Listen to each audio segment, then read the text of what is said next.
Hello, my name is Margaret Norton. I am a junior at American University studying data science and economics, and I conducted research on the economic incentives of sub-minimum wage employment for people with disabilities in partnership with my fabulous faculty mentor, Dr. Betty Malloy, who is a professor in the American University Department of Math and Statistics.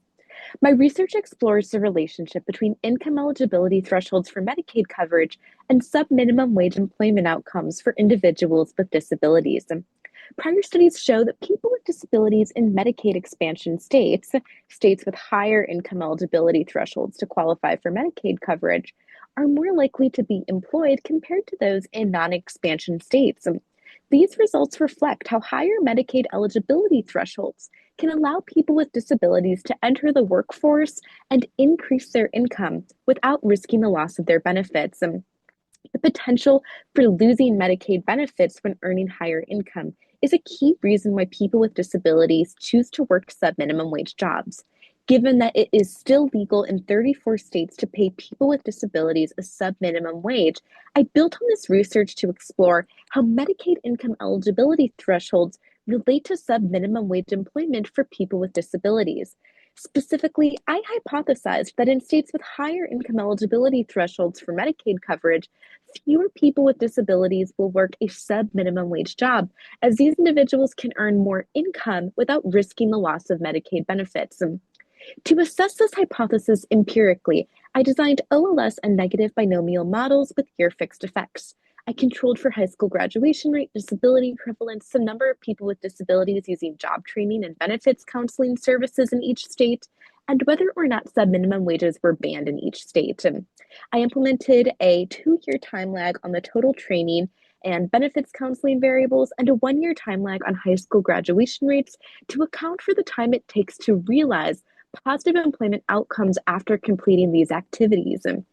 One of the key factors motivating me to use a negative binomial model was the presence of count data.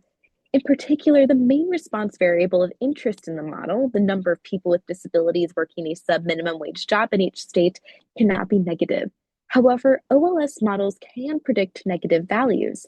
This is why I used a negative binomial model, and given the overdispersion in the data, I chose to use a standard negative binomial model rather than a Poisson model.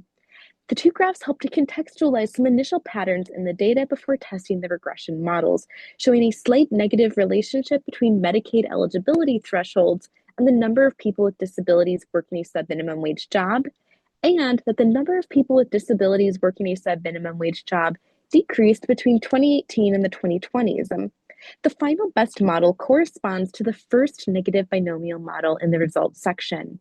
The two results tables show the coefficients from the final 3 best OLS and negative binomial models, which were determined using the AIC score.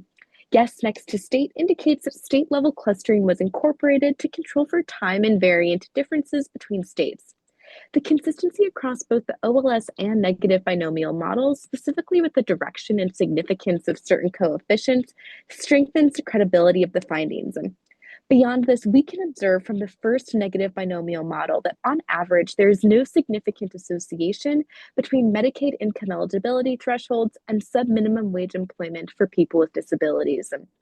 That being said, on average, the total number of people with disabilities working a sub-minimum wage job in each state was 14.6 times higher in 2018 compared to 2022, indicating a sizable reduction in total sub-minimum wage employment over time.